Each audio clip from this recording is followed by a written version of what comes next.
Hi, folks. Cliff from Talking Pondo here. I want to give you a quick warning about the upcoming episode. We do talk about the movie in quite a bit of detail, plot points, and so on, so there will be spoilers. And just fair warning, there is some adult language every now and then, so I just want to give you a heads up on that. Also, you can watch our latest film trilogy, Writing Frenzy, Revenge of Zoe, and The Love Song of William H. Shaw. Those are available on Amazon Prime, Tubi, Fossum, Hoopla, and Zumo. So get out there and give them a watch. I hope you enjoy the episode. Thanks for listening. And the story goes that Tammy Wynette finds that he's gone in this riding lawnmower, and she gets in the car with their guard, security guard, or whatever. Somebody's driving, and they're pacing him along the highway as he's on the shoulder of the road, and they're pacing him on the road, and she's yelling at him out the window, what are you doing? Pull over, stop, and he's completely ignoring her. He's just like, I'm gonna get another bottle of booze. Anyway, yeah. So this whole movie, all I could think of was George Jones and Tammy Wynette. Welcome to Season 3 of Talking Pondo. Talking Pondo is a podcast where Cliff and Marty give each other a film to watch and talk about them in detail. Some episodes will include a special guest.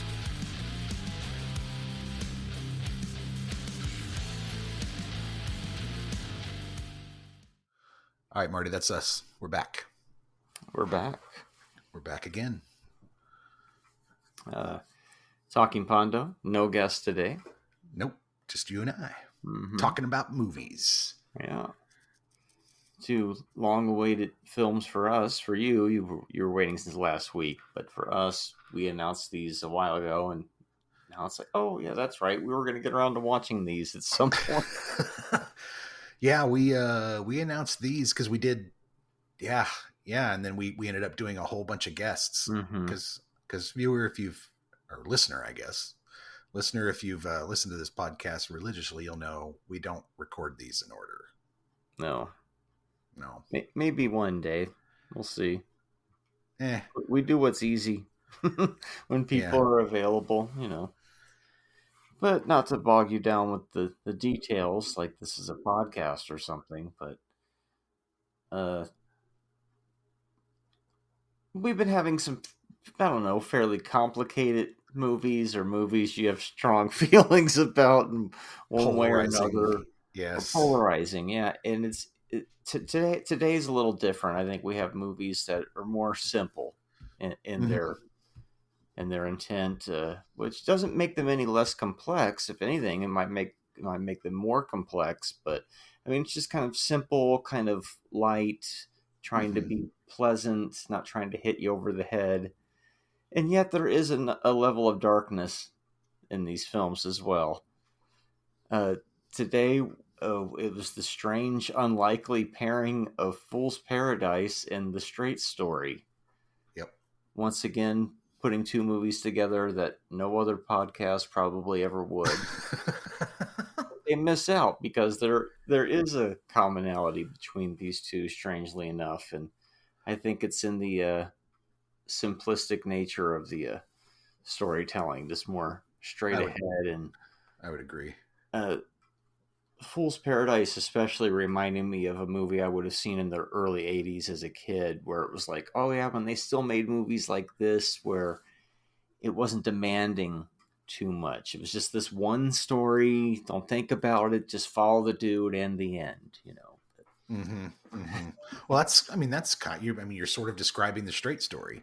That's which true, again, right? I could have seen The Straight Story being a movie that you would have seen in the 80s, maybe tied with Six Pack with Kenny Rogers after it, or The Gambler. Never Cry Wolf. Yeah. Never Cry Wolf. There you go. That's a good one. That's a good, yeah. Or one of those.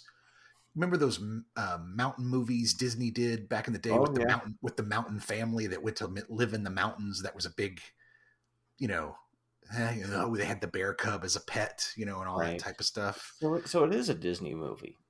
It is, yeah. Straight Story is a straight Disney movie, which directed by David Lynch is quite a surprise. What an opening titles, right? Walt Disney Pictures, a David Lynch film. And you're like, wait a minute, what? What the fuck? But it is. It totally is. Mm-hmm. Yeah. You want to start with that one? I guess we'll start with that one. Yeah. Coming off of Hope and Glory last week, it's like, oh, here we go again with another one of these, like, wow type movies. But this one was even more simplistic than Hope and Glory because, well, what is the straight story? I guess the log line might say it best. The Straight Story. Here we go. Another biopic. Mm-hmm. Yeah, this is based on a true story. 1999, rated G, 1 hour and 52 minutes long.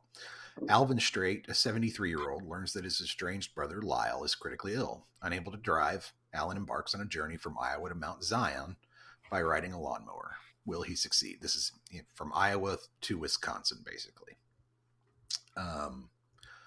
Your storyline is 73-year-old Alvin Straight is a simple living and stubborn man who lives on his Social Security. He needs to do things on his own terms. He is in failing health, but both his hips are shot and they require him to use 2 canes to walk.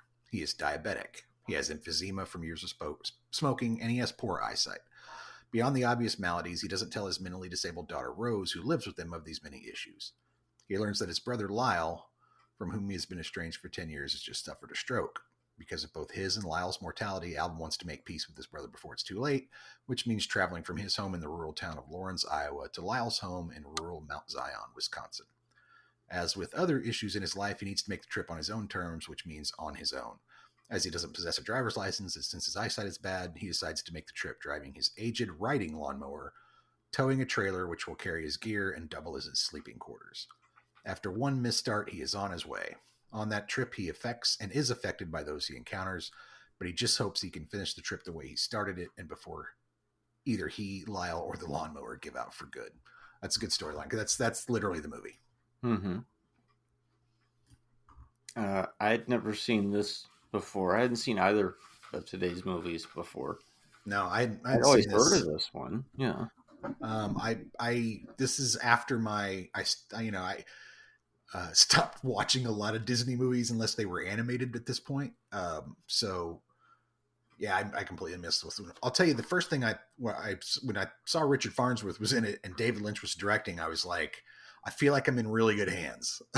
Like, right. Richard Farnsworth is a great actor. He's if you haven't seen The Gray Fox, which is a movie about him being a robber in the late 1800s, and he goes to prison and gets out and tries to assimilate back into society and can't, and becomes he's an old man train robber at that point. It's a great movie. He's a great actor. So felt like we were in good hands and we were going to get a good movie. And for the most part, I think that's exactly what we got. Mm-hmm. You know? Yeah, Richard Farnsworth's first uncredited role was in The Day at the Races, the Marx Brothers movie from 1937, and then he's also in Gone with the Wind as a background soldier. So it's a crazy career to go all the way from that to this, which is basically his last movie. Mm-hmm. But yeah, also I think this might be the last G-rated film to have that much tobacco use. It had a bunch, yeah. Wow, because Farnsworth's character smokes the entire time. So does Rose. She smokes cigarettes too. And there's thematic weirdness that would usually get you at least a PG, but it's the power of Disney, I think, and also 1999 that it's like, yeah, it's a G. I think it's a general audience movie for sure. Mm-hmm. I think this is a type of movie that during Thanksgiving with the kids and grandma, and especially if you're from the Midwest and you're kind of in a more religious or conservative household, this movie is going to play pretty well. And not to say, and that's not a bad thing. I mean, I'm not saying that in any bad way. I just think, it probably is a little boring for the kids because it's not doing a lot other than watching this old guy ride this lawnmower over for miles. And, I'm watching this movie and I started doing the math, like, okay, what's the miles per gallon on a fucking lawnmower? And it's not very much, a riding lawnmower. How much gas is he hauling? And that's one thing they don't address is where he's getting the gas, because they talk early on in the movie. They're like, he buys all these gas cans for gas. Yeah. But then we never really see him refill it, and we never really see him get more gas into the gas cans. So I guess that was just kind of, they just we won't worry about that. Yeah. They really do romanticize the tobacco use, though, right? Like in most David Lynch movies, it's just like the whole ritual of lighting the cigar, and it's just like it's not just casual; it's real. Like the focus is on that, which It is kind of it's funny. very it reminds me of Gallner when he smokes on screen. Where it's its own thing. Hmm. But it also Um, ties into his bad eating habits as well, and it's just mhm. shows all that. But Yeah. I could see how a younger person or a kid would think this movie would be boring. Yeah. But then the older you get and the more patience you get as you get older, or anticipation for things is still there, but you've learned patience and whatnot. Hmm. It's very well represented in this film, especially towards the end. He's almost there, but it's not going any faster, and he knows he's going to get there soon, and he's excited, but he still has to sit there and wait for that extra 10 minutes or however long it's going to take till he finally gets there. And that could be excruciating for some viewers, but for me, I was like, that's a real honest representation of that type of feeling, because the movie's giving you that, fuck, are we there yet? But no, we're not, and we're gonna be there. So just enjoy the ride while you're going. And Right. Yep. there's a lot of real interesting, pleasant scenery and dissolves that almost make you feel like you're seeing things that aren't there along the way. One random reviewer said something like, "It feels like it could turn into Blue Velvet at any time, but it never does." And I'm like, yeah, it has that, like, oh no, is something bad going to happen? No, not today. They've been through enough bad things, so bad things aren't going to happen this time. He's not going to get hit by a truck. Nothing terrible like that's going to happen. He might break down, but he's going to meet somebody who's going to help him, because this is more of an upbeat story. It's, they have their dark past, of course, but Yeah. not If today. he, I mean, you get the feeling, I guess, that Lynch could do a Dutch angle and change the lens, and suddenly you're more in more like not even Blue Velvet, but fuck Twin Peaks, right, or something. Hmm. But he doesn't do that. He keeps it. To me, this is Lynch without all of his tricks, where he's just like, it's why Lynch is so good. Like Lynch is like, I can just do this. Like I Hmm. could I could just be a commercial director and make this movie, and it will hit well and you'll enjoy it. Like when that woman passes by him in the car and you hear irk and smack, but we Oh don't see the yeah. crash. We just see his face and his reaction to it. I'm like, that's an excellent choice, because then when we come upon the whole scene with the deer, it's sort of funny but also weird and absurd, and it's got that Lynchian, like Hmm. almost that Twin Peaks moment, just real close. But Yeah. he keeps it back and he holds it, and instead it's funny and kind of weird, and then the next thing you know, the dude's eating venison, and you're like, Yeah, yeah, he's like, might as well. yeah, well, fuck yeah, it just died It's right in the front of him. world's providing. Yeah. So, but yeah, to me, it's him, it's Lynch without doing anything, without trying to be Hmm. surreal or without trying to uh, create any kind of weirdness. He's just like, nope, I'm just going to tell this interesting story. Yeah, none of the dark bits, just all the kind of light, Yep. esoteric elements of like Twin Peaks or something. Yep. And I agree. Watching Farnsworth smoke, knowing Lynch died of emphysema is kind of tough. I mean, I will Well, but say it that makes sense though, right? He's yeah, putting himself in the movie. yeah, I smoked for 25 years though, and I'll say that smokers definitely have their rituals. You have Hmm. I had a Zippo for years that I carried around, or there was always certain rituals that you have with your cigarettes or your smoke, whatever you're doing.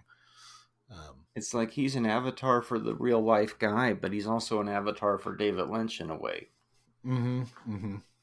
just going through the story. I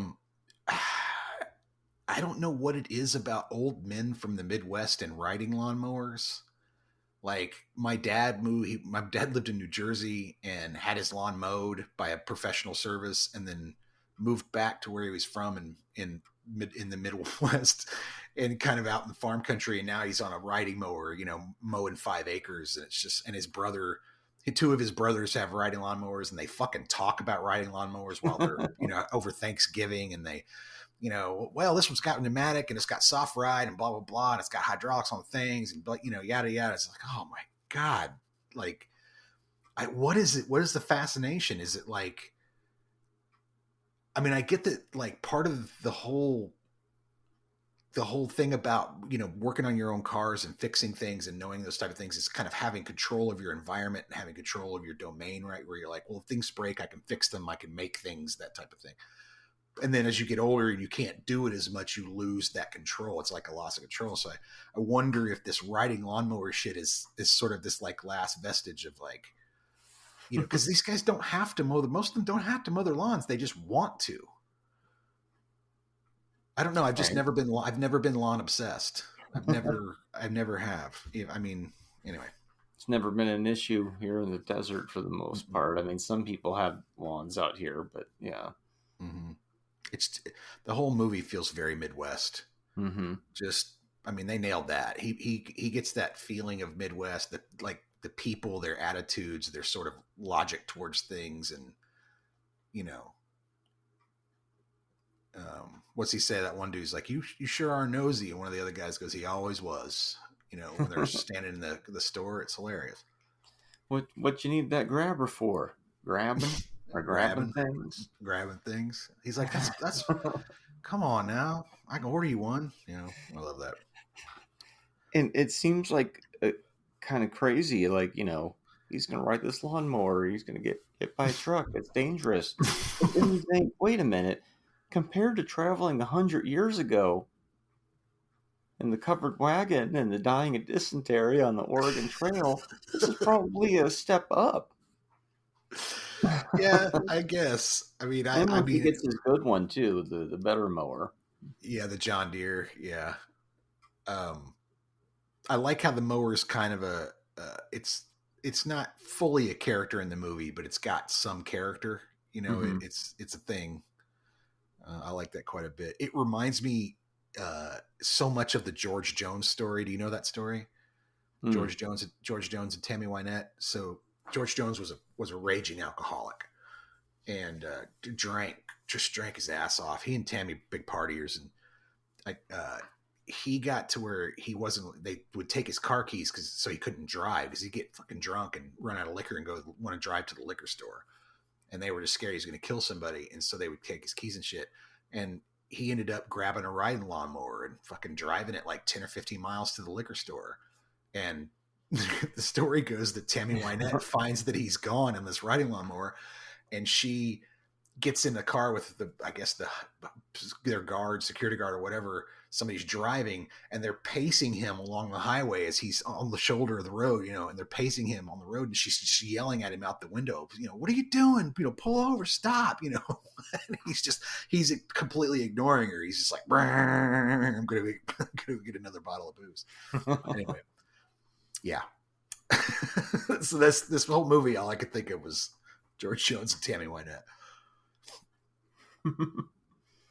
And the fact is, it may be weird what he's doing, but he ain't hurting nobody. He's just, I mean, it's be annoying. If I saw that guy on the road, I'd be like, oh, you gotta go around and make sure you don't hit him. But other than that,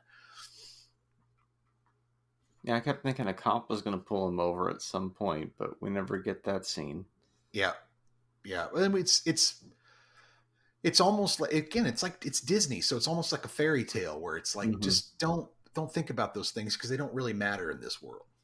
Everybody's nice and everybody's going to help him, and it's a journey, and he'll have his struggles, but he'll get through them. Yeah, it's not like that robot that was supposed to hitchhike across the country and it made it to Philly and it was torn to shreds. Yeah, exactly. This was back in the day, though, when he guessed the real trip was in '94, and it's like, yeah, you could still do that then. Now he'd have a smartphone, Yeah.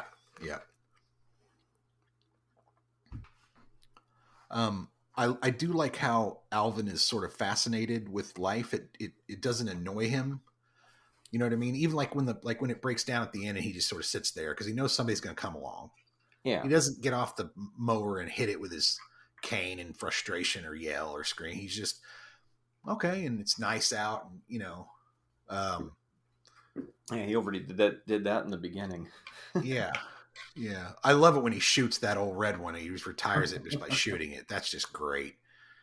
Um, I mean, he touches people's life along the way, as you mhm. do, but Yeah, as you also know how you do. Yeah. he's 73 and he comes out of the journey having learned things. Even going through all the life that he's lived through, he Mhm. comes out having learned more. It's interesting watching this right after Hope and Glory because that's World War II while it's happening, and then this is like after Well, effects yeah, of World yeah. War Well, II this type is what movie. all the World War II people. Yeah, this is their end story. Yeah. Mm-hmm.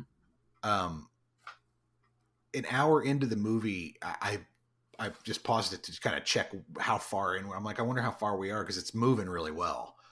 And sure enough, we're an hour in with 54 minutes left to go. And I just thought, Mm-hmm. Jesus, here Lynch is a master story. He's got me in the palm of his hand. I'm definitely going to watch this. I have no intention of, I'm not bored. Mm-hmm. I'm not going to pause it or turn it off or whatever. So it was a good film. I didn't want to check my phone or anything like that. I really enjoyed it. Yeah, zipped by pretty quick. And Mm-hmm. spoiler, when they got to the brother, I was like, of course that's who's Of playing course, his yeah, of brother. course it's Harry Dean Stanton. Why Right? wouldn't it be? Why wouldn't it be? I want to talk about that deer scene real quick again. Mm-hmm. That she says she's hit 13 deer in 7 weeks. She's like, I roll through with Public Enemy blasting out of the car stereo. I do everything I can. Where are they coming from? And then he's cooking deer meat in front of a giant Mm-hmm. like yard full of deer decoys, and it's like, well, and they're I don't what the fuck. It was really weird. It was Yeah. probably the most surreal Lynchian, Mm-hmm. most recognizably Lynchian thing about the movie, in my opinion. Yeah. He had a lot of his a crew that he usually works with, the same music guy, Angelo Badalamenti, that he Angelo. worked with a bunch, and Yep. I guess the production designer Jack Fisk is married to Sissy Spacek, who was one of the Ah. people who helped give money to make Eraserhead. So I guess they had all known each other for a long time. I'll do the Okay. trivia part a little later instead of right off the She's bat. she's good in this movie. I really don't like watching people play disabled people on film. I know. I think she does a workmanlike job of it though. For if you have to do it, yeah. Yeah, she doesn't go, she's not going for the Oscar, right? She's not Hmm. overplaying it. She's not underplaying. I think she kind of is in the pocket. It's just at times tough to watch. Um, the movie slows down a little bit when he breaks down in the town and their yard. He's staying in their yard and all that, and getting Hmm. talking to the brothers about getting it fixed, and or just it's like, okay, can we let's get back on the road here? You're losing your will to drift. Uh huh. I'm thinking when he's talking to that priest, don't say that, oh, that guy came in here with a stroke. Oh, yeah, he died. I'm like, don't do that story. And thankfully, it didn't do that. That's what I mean about the is this going to turn dark? But it never really does because they've already been through all that. Yeah, yeah. Um, I gotta quit saying I got to the quit challenge. saying interesting and uh-huh. The challenge of watching an old man drive a riding lawnmower for 2 hours and making it interesting was quite a feat, and I Yeah. think David pulled it off just perfectly. Like there, it's such a challenging thing to do that yes, there are a couple of flat spots, right, where you just needed a little bit more, but for the most part, I would say 85% of the movie you're just super engaged and Hmm. you're watching it, and it's pretty to look at. It's really, he really focuses on Farnsworth, but he also doesn't like break that character down and try to like. Hmm. The only time that you really get into Farnsworth's head is at the end where he's talking about being a sniper in World War II Yes. and then finally meeting his brother. But for the most part, he's on this journey. He's capable. He's uh, he's an intelligent guy who's really like I said, not a cantankerous old coot type of dude. He's really enjoying. He looks, I love that shot of him and Sissy Spacek watching the thunderstorm, where he's like, "Oh, I love a good lightning storm," and he's just staring out the window in complete and total sort of awe and fascination with it. Really Hmm. good. when he gets stuck in the rain later, you already know, oh, he likes this. Yeah, yeah. It doesn't bother him, you know. And a lot of the travesties that he's dealing with aren't bothering him. In fact, he seems most annoyed by his failing health and having to visit doctors and stuff like that, you know. Which, I mean, I get that. And a good ending too. They didn't need to drag it out. You know what I mean? That you get to the house, you meet the brother, boom, done. Mm-hmm. You know, we don't need to see the the dinners, the tears, the this, the that. And if you want to know the true story, somebody gave him a ride back after the visit was over. So, good. And then I think his brother actually moved to where he was to live with him, if I remember the story correctly. So, that's good. That's really good. So Farnsworth is terminally ill with bone cancer during the shooting of this film, causing the paralysis of his legs, which is why the canes. Yeah, and he didn't want to use a walker, which is kind of funny when he shows up and his brother has the walker. His brother's like, I'm going to use the walker, you know, you're too proud, but I'm just going to use the fucking thing. But yeah, apparently, I can't remember all the details, but somebody did give him a ride back. And then I think his brother moved out to where he was. And then later on, he tried to ride a lawnmower to Idaho in 96, but had to turn around for cold weather. Interesting.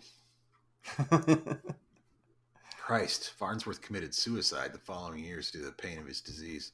Yeah, shortly after dark. Like the home video release, I think. I remember when that happened, but he was just going downhill too much, and he was already 80, and he was just like, nope, I'm not doing this for however much longer. Wow. Filmed on the actual route and filmed in sequence. Yeah. David Lynch called it his most experimental film ever. Mm-hmm. Yeah. Yeah. This is I like this quite a bit. I think I applaud Lynch for doing this film because he it's David Lynch. I mean, he could probably at this point in his career do damn near about anything he wanted to do. Mm-hmm. This is 99. You know, he's come back. He's come off of Twin Peaks and you know all that other shit. Yeah. I can do whatever he wants, but he goes and makes a fucking Disney movie. Like, what it started out just as a movie, and boss, man. Disney bought it because they recognized it as it's a perfect Disney fare. It's perfect Disney fare. It's like Breaking Away or something. That's right. I don't understand why Breaking Away isn't a Disney movie. It really? Damn well should be. It's MGM, I think. Mm-hmm. Yeah. But anyway, you have anything else you want to talk about? Yeah, people like to focus on, you know, the Mulholland Drives, the Lost Highways, and it's like, look, guys, the Straight Story's sitting right there, and nobody ever talks about it. And to me, it's way better than those two movies. I like some of his weird stuff too, but I feel like Wild at Heart was superior to the Lost Highway or the Mulholland Drive as well. I would agree. And of course, I like all the Twin Peaks. When I like him, I really like him, and when it's too strange, I'm like, I don't know. I'm a big Dune fan, so I mean, I've been in love with his version of Dune and I know it's flawed and it's got all kinds of problems, but I still really dig the sort of production design of it, the weirdness of it, and what he did with it. You know, the mentats and all the weird shit. So I really like that movie. Yeah. But anyway, yeah, like when he hits. And for me on this one, he really hits. Yeah. I think I've seen everything now except Inland Empire.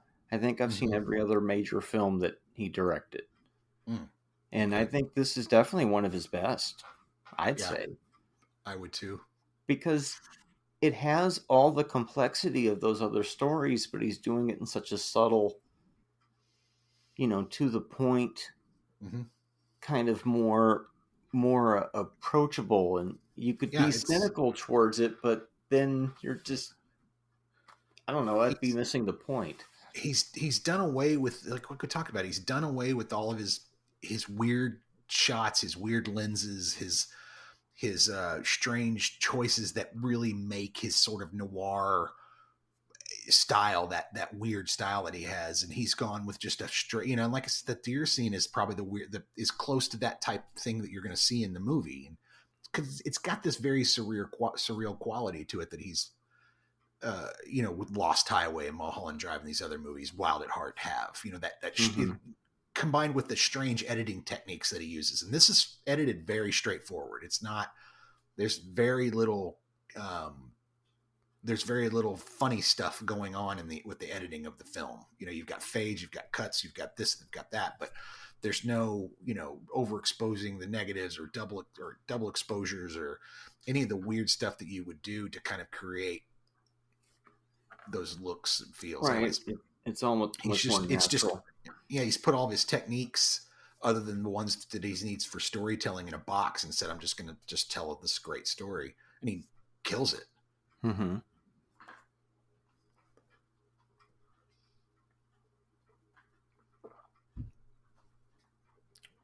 And I love deer.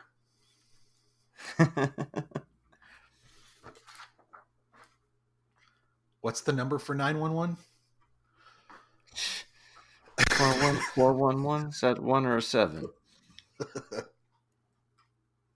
We're here to pick up the van. Yeah, rated G. What do you give it? 4.5. Yeah, I'm gonna go 4.5 right there with you. I think, yeah, it's just it's Farnsworth is fantastic in this. He's really good, and again, he has to hold the screen by himself in his with bone cancer.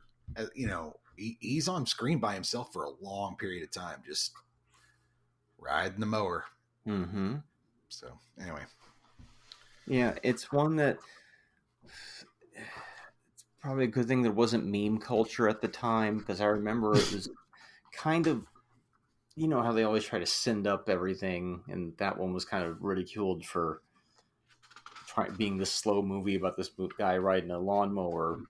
But I think over time it's really cracked away from being stuck in 99. It feels a lot more timeless. Yeah, it feels like the 80s to me. I mean, it doesn't feel like 96. It feels like you know, it's funny. I went to see the night before I watched this. I went to see they had a showing of Footloose at Flick's Brewhouse, and so I took my cousin and her son to see it, and he's 10, and that was interesting to watch a 10-year-old watch Footloose for the first time because he really loved the first 10 minutes, and then he got super bored for 25 minutes. And then he thought it was really funny when the other kid, when Chris Penn was learning how to dance. And then he got super bored again with all the talk about religion and dancing and that. And then he loved the end. Right. But me, I'm watching it going, okay, Footloose. Yeah. But then I watched this the next day. And I'm like, it feels like this is just 5 years later. Same town 5 years later is what it feels like to me. They really nailed that feeling of, you know, 80s, 90s Midwest, like right on the money. So, yeah. Anyway, well, that brings us to Fool's Paradise. For more on Footloose, watch our film Revenge of Zoe, where we do a small homage to Footloose, now streaming on Fossum. True. It does bring us to Fool's Paradise. The people who've watched the 3rd season of Twin Peaks would refer to this movie as Dougie Goes to Hollywood, because there's a character of Dougie of Cal MacLachlan who all he does is walk around. He doesn't say anything for about like 15 episodes of that. So, but anyways, what is this movie that I picked out of thin air because I was like, oh, Charlie Day wrote and directed a movie. What is Fool's Paradise? Fool's Paradise, 2023, rated R, hour and 38 minutes. A fool for love becomes an accidental celebrity only to lose it all. Your storyline is as you do. Fool's Paradise is a satirical comedy following a down-on-his-luck publicist played by Ken Jeong, who gets his lucky break when he discovers a man recently released from a mental health facility, played by Charlie Day, who looks just like a method actor and refuses to leave his trailer.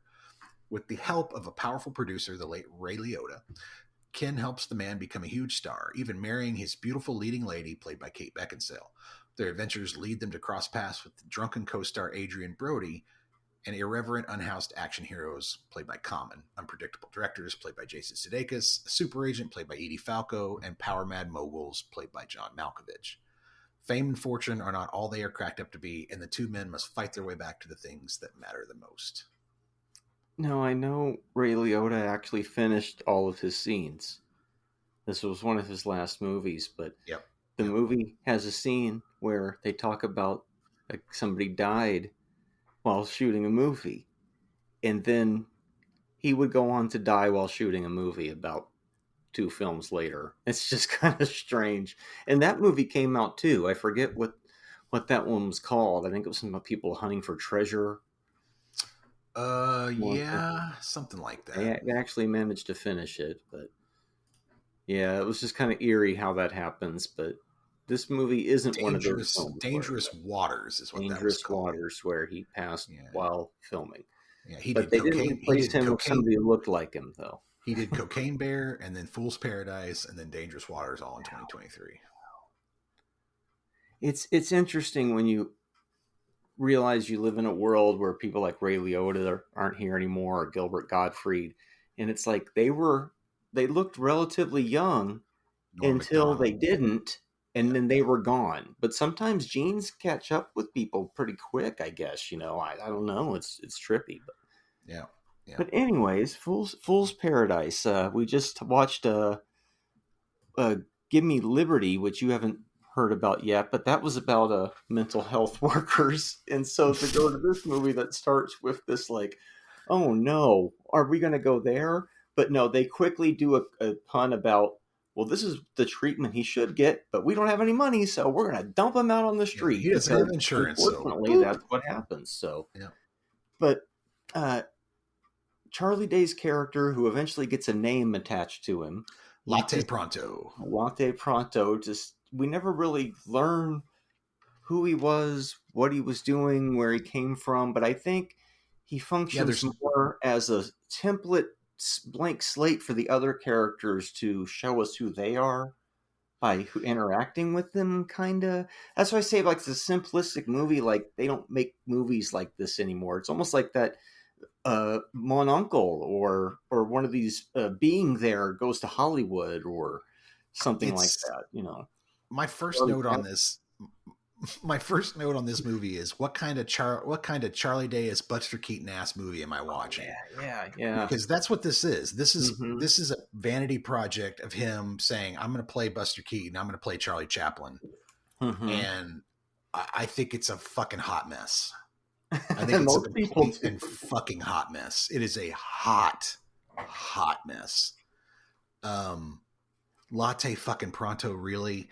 When they go into the Stars trailer, who Charlie Day's also like, I'm going to play 2 characters too. I'm not just going to play Latte Pronto. I'm going to play this other guy. And then I'm going to kill him in a really ha-ha funny way, which isn't very fucking funny because it's basically the way that David Carradine killed himself. Oh, God, I forgot about that. Yeah. When they go into the Stars trailer, why is the fucking star of this thing? When is this movie set? Because he's watching a tiny ass fucking 13-inch color television with a tube. It's a CRT TV. Like, where's the fucking 50-inch flat screen? What am I watching? Like, where is this from? Anyway, it's a very Keaton Chaplin tramp type film. It's, the prop hat thing and his constant thing with the hat, all the physical comedy. It's just very much like, it just feels like Charlie was like, I'm going to do Buster Keaton. I'm going to do Charlie Chaplin. I'm going to update it into modern times. I'm going to do a piece from every one of those guys. Like another review I read was you have to be Blake Edwards to pull this material off. Mm-hmm. He gets a job, he gets famous, he parties, he gets married, and he adopts a kid in what seems to be like 3 fucking days. Like he has a social security number. We're not supposed to think about that stuff. Yeah, it's like a Jerry Lewis movie or something. It's like it's like a fugue state. It's like a K-hole. Like you're watching something that maybe makes sense but doesn't make sense, because if you really, like you said, you start to pick it apart, it's like, what the fuck? They don't talk about who who Latte Pronto is. Nobody digs into his past. Nobody figures it out. And even he can obviously talk, because at the end of the movie, he kind Well, of he makes the connection, like the doctor said. His yeah. what might make him talk. Mm-hmm. It does feel like a ripoff of Being There more than anything, that Peter Sellers movie. But you also have elements of The Jerk, and then Mm-hmm. there's even little bits of like SOB type. Like he gets. I'm taking the kids, and the next thing you know, he's with his guru, and it's like, wait a minute, didn't that happen in that? Or maybe I'm thinking that because we just watched that one too. But it was just like this weird swirl of I like all this, and everybody I've ever met along the way in show business are all going to be in the movie with me. I mean, at the blink and you miss it list Yeah, is it's probably one of the most interesting things about the film. As far as yeah. Sunny People goes, the waitress, Artemis, Glenn Howerton, a Rickety Cricket, Bill Ponderosa, one of the McCoyles, and even Roxy is in this movie hidden somewhere. It's also a Horrible Bosses reunion because you have That's Jason Sudeikis Sudeikis. in Silver Spoons, Jason Bateman. Jason Bateman. And then it's not a 4:30 movie reunion because it happened before. Yeah, but it's got the kid from the 4:30 movie in it. Yeah. Strangely enough, acting with Ken Jeong, which they would come together a few years later and make a better movie than this. Yeah, way better than this. There's a sign that reads "A Streetcar Named Guillermo" at one point. In the end credits, it says special thanks to Guillermo del Toro, who apparently read the script because Charlie Day was in Pacific Rim, so they've been friends for a while. And then they reshot like a whole bunch of the movie because he rewrote 27 pages based on Guillermo's notes. Weird.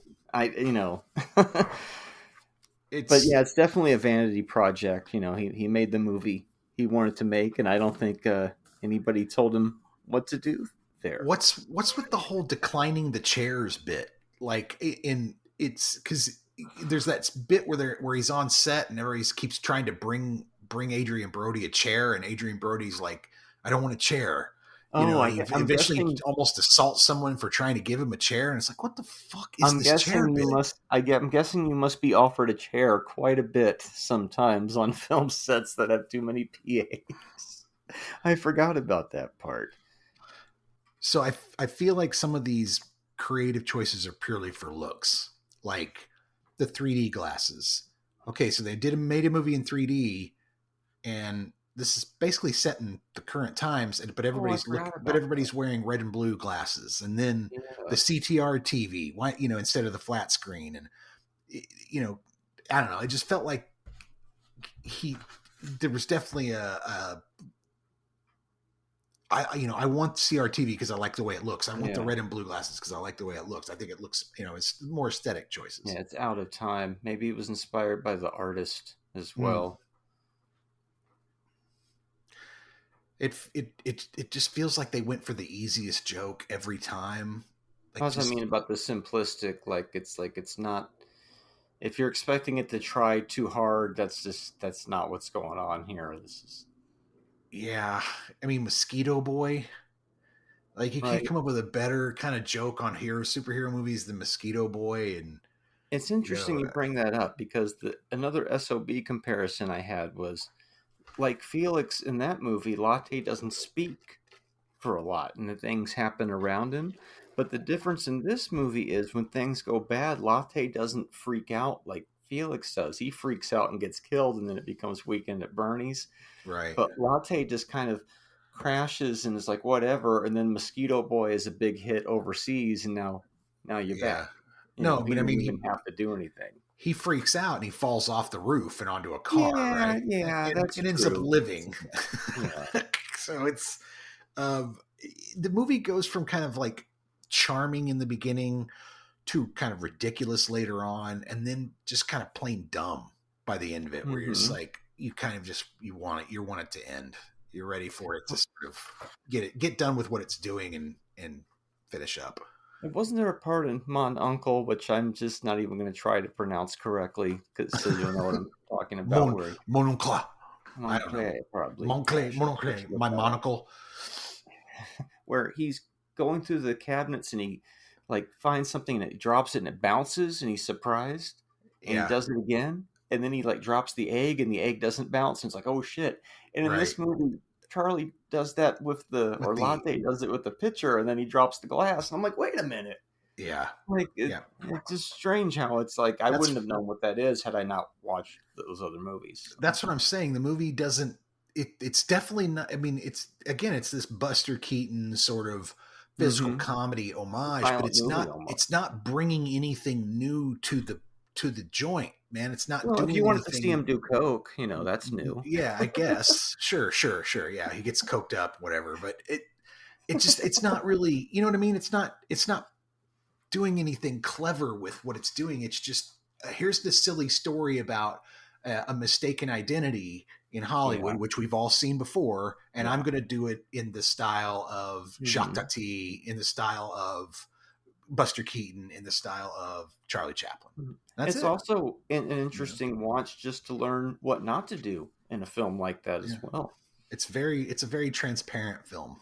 It doesn't have any guile at all. Like it's not. It's just it's yeah, very threadbare in my And it opinion. just kind of ends.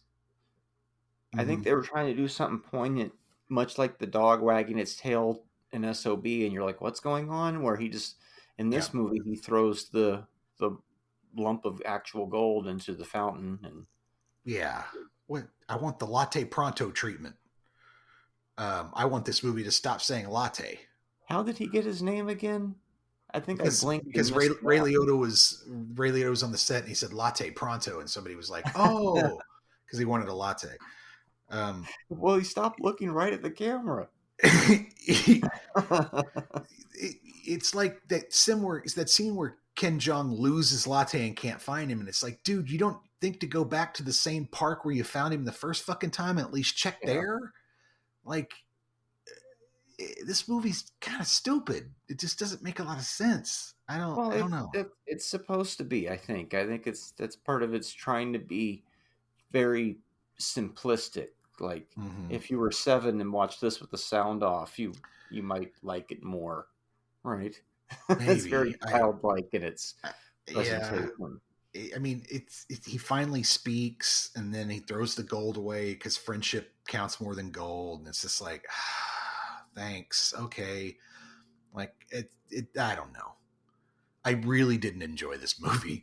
Yeah, most people didn't either. I didn't know what to. I didn't know what it was. Mm-hmm. I mean, there are parts like it I should have thought it been was okay. Yeah. it should have been a lot better for the amount of star caliber. I mean, you pull Adrian Mm-hmm. Brody and Kate Beckinsale into a comedy, and you fumble it this fucking badly, really? You know, I mean, it's just no, not for me. Yeah, not for most people either. It seems like most people don't even know this exists. I don't think it kind of came out and didn't get any real fanfare or anything, and then was just swept away. And then once I Swept away. started it, and then paused it and looked at the Rotten Tomatoes rating and went, "Oh, this is considered to be a bad film." It was kind of good going into it, not I knowing mean, that. I mean, I don't think, yeah, I don't read anything about the film, and I don't much fucking care what any other reviewer has to say afterwards. To be completely honest with you, I don't. That doesn't. I don't care about that.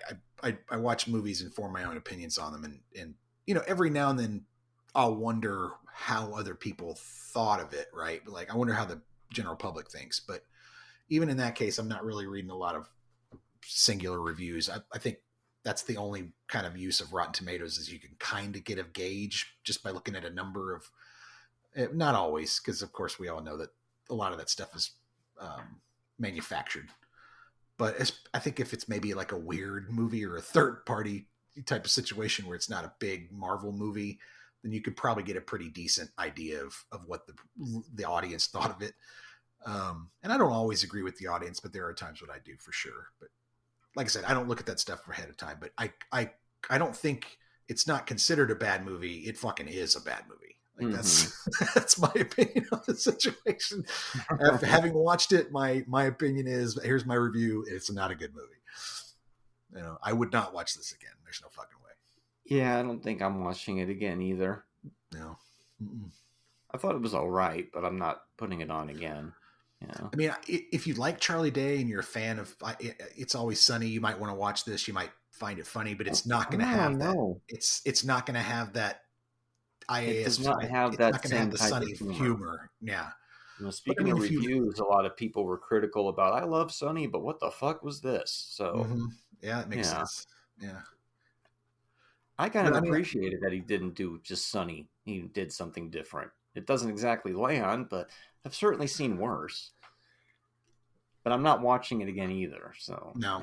I mean, I've seen worse for sure, but I think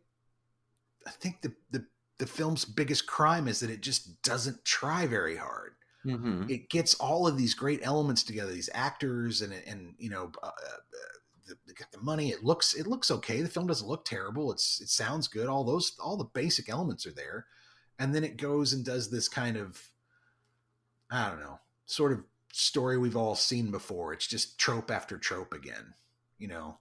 Again with the I want to play Buster Keaton. I want to be Jacques Tati. And it's like, but you're not doing anything new with it. You're not saying anything new. Trope after trope. Yeah. With Malcolm McDowell. And Mary Steenburgen. He goes traveling through time, stopping filmmakers from inserting tropes. I'd watch that. I feel like that. I have watched that. Mm-hmm. Isn't that what Explorers was about back in the day? No. I think one of the things I liked about this movie was it's 2023, 22, whenever this came out. And they're actually trying to make a movie like this because people haven't made a movie like this in 40, 50 years. You don't do them like this anymore. People are too cynical for a film like this. I'm too cynical for a film like this. The movie itself is too cynical for a film like this. But it's trying to be pleasant, and I'll give it points for that at least. I think it's trying to send you home with a smile, and I'm like, okay, you at least tried to do that. But it should have ended differently if that was the case. The ending is a little messed up. It's almost like and then it just stops, and it's like, well, huh?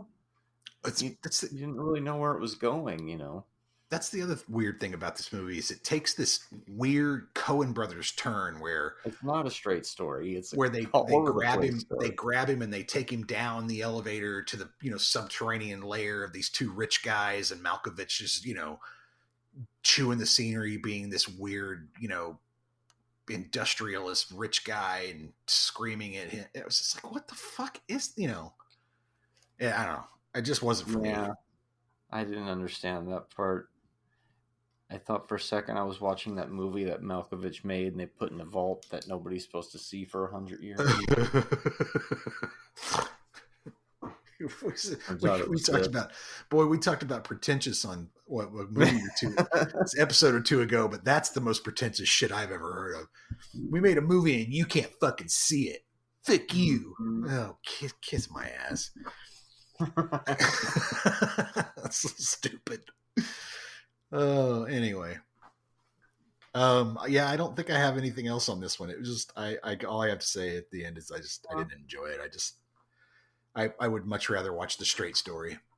Oh, of course. Well, yeah, The Straight Story is a masterwork. It's one of those like Hope and Glory I was saying, and this is just like, I mean, it's a directorial debut. First time screenwriting, he did it all. Sure. And you got to start somewhere. Wasn't Harlem Nights the first Eddie Murphy one where he did everything? That movie was probably better than Fool's Paradise, but it's better than Fool's Paradise. Middle of the road thing. So maybe he's only got up to go from there. But I mean, he shoots off her pinky toe. She tries to stab him. You got the gun shots with crying Arsenio Hall. I don't know. There's a lot to like about Harlem Nights, I think.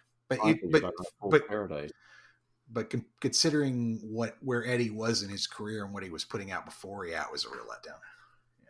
but But I I mean, as far still as like like it better than taking this. the reins yourself for the Yeah, first time, though. sure. Yeah, I still like it I've better than this. recently read something like Charlie Day said he's grateful for the Sunny show still being there because, it's not as easy to continue to get work making films. Mm-hmm. The Especially when you Postman's put another this one I out, I'm think, sure. the Postman is one that I would think would be a bad first time taking over the reins of directing, writing, like The Costner did. Postman, Yeah, the Kevin Costner movie. He mm-hmm. hadn't directed before that? I don't think so. Who directed Field of Dreams? Who directed I know Field it of wasn't him. Dreams? It wasn't him, right? But No, I don't believe so. no, Field of I don't Dreams think is so. another one of those weird movies. But Field of Dreams is, let's see here. Your movie next week? No. Phil Alden Robinson, sir. Mm. He was also the writer on that. Phil Alden Robinson did Sneakers and Sum of All Fears. Mm. So that's interesting. The dude who did Sneakers gives you Field of Dreams. Your movie next week, sir. Yes. Sneakers and Field of Dreams for talking. What is the director's name? Talking Phil Alden Robinson. Talking Robinson next week. No, I'm going to give this one a 2. I mean, I've certainly seen worse things, but there was enough where I was like, okay, thanks for trying. I'll give you a cursory 2. I feel like I'm too harsh sometimes around here, so. I would rather watch Funhouse than this, and Funhouse I was probably a 2. would too. Funhouse is a 2, so I'm going to give this a 1.5. Funhouse was more fun. Yeah, Funhouse was a lot more fun, actually. Fool's Paradise didn't have anybody staying overnight in a funhouse and stealing Carney's money and then thinking they're going to get out unscathed. Yeah. Yeah, right. Yeah, right. not to mention the Gypsy and Frankenstein. Mm-hmm. You don't get to see that in Fool's Paradise, that's for sure. Well, that'll be in Fool's Paradise too, where he discovers he's a triplet, right? Coming to a carny near you. But he really was the long-lost brother of that actor who he looked like. And Billy the Kid. That's what he called it. I can't remember what they called him. He was supposed to be British. Yeah. But then they want to make a sequel to Twins where it's Danny DeVito, Arnold Schwarzenegger, and then Eddie Murphy, right? So Eddie Murphy's back in the picture. But I could easily see Charlie Day being in that movie because of the Sonny connections. But anyway. Yeah. What do you got for me next week? With another no guest episode. And we're That's right. going to continue. Lucky you, listener. Continue the theme. This movie came out the same day as Fool's Paradise. But it doesn't have Charlie Day in it, as far as I know. But it does have Glenn Howerton in it. We're watching Blackberry. Oh, God. Really? Now, I heard this one's supposed to be good. Always Sunny kick? Nice. Well, we did. It's a 2. It's a 2-fer. I figured it would be there. And I know of the movie. Haven't seen it. So it's more of the blind pick new thing. I can't complain because the movie I'm about to give you is probably not going to be a very fun one for you. But I'm going to give you the movie Francis, starring Donald O'Connor. How old is this film? Francis the Talking Mule, 1954. Oh, I thought you were giving me the Jessica Lange movie. No. I'm giving that might not have been that fun to watch either, even though it's good. 1950. Donald O'Connor, Francis the Talking Mule. During World War II. You're making me watch Francis the Talking Mule? I am. Okay. All right. Well, I did used to watch Mr. Ed on Nick at Night semi-religiously, so. Well, I think this is actually where Mr. Ed comes from. And yeah, so I've had this one on my list for a while, and I've hesitated to give it to you, but here it is. It's time. It's at the top. It's been at the top of my list, and I told you I'm going top down from here on out. So I remember we were going to give it to a guest at one point. Yep. Not anymore. But plenty of My Three Sons, Patty Duke Show, Dennis the Menace. That early Nick at Night when it first started around 86, 87. They didn't have anything to put on but old black and white shows. My Donna Three Reed. Sons, yeah. And Mr. Ed would be the first thing after Nickelodeon switched. And I mean, I don't even think there's 100 episodes of Mr. Ed, so I'm sure I must have watched those many times. Dobie Gillis. Well, look, I'm not making you watch the one with, oh my goodness, what's his name from who played Barney Fife? Don Knotts, where the mule is where the mule is a kicker on the college football team. Oh, that's called Gus, and I'm not making you watch that. Then we're watching different Disney movies. We're watching Flubber and early Kurt Russell films. The Shaggy DA, the computer wore tennis shoes. Sure, yeah. Cat from Outer Space, which is really just an episode of MASH. Yeah. Now I do have a film from that period that I will be giving you, and I think you probably know what it is because we've talked about me trying to find it. So, but that'll come up later. Kenny Rogers, Six Pack. Now that's got Diane Lane and Anthony Michael Hall in it. Now come on, and Aaron Gray. And Anthony Edwards says in a role that will surprise you. Like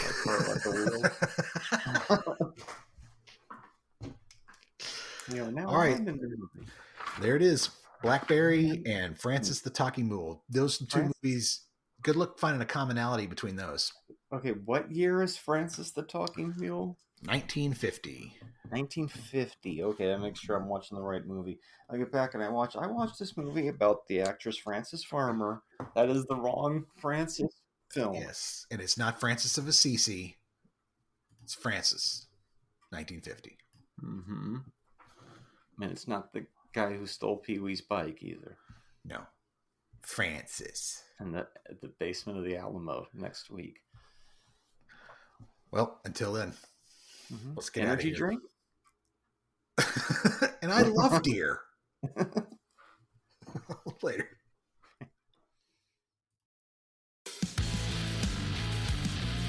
Don't miss an episode. Make sure you subscribe to the podcast, like us on YouTube, or give us a 5-star rating on the podcast app of your choice.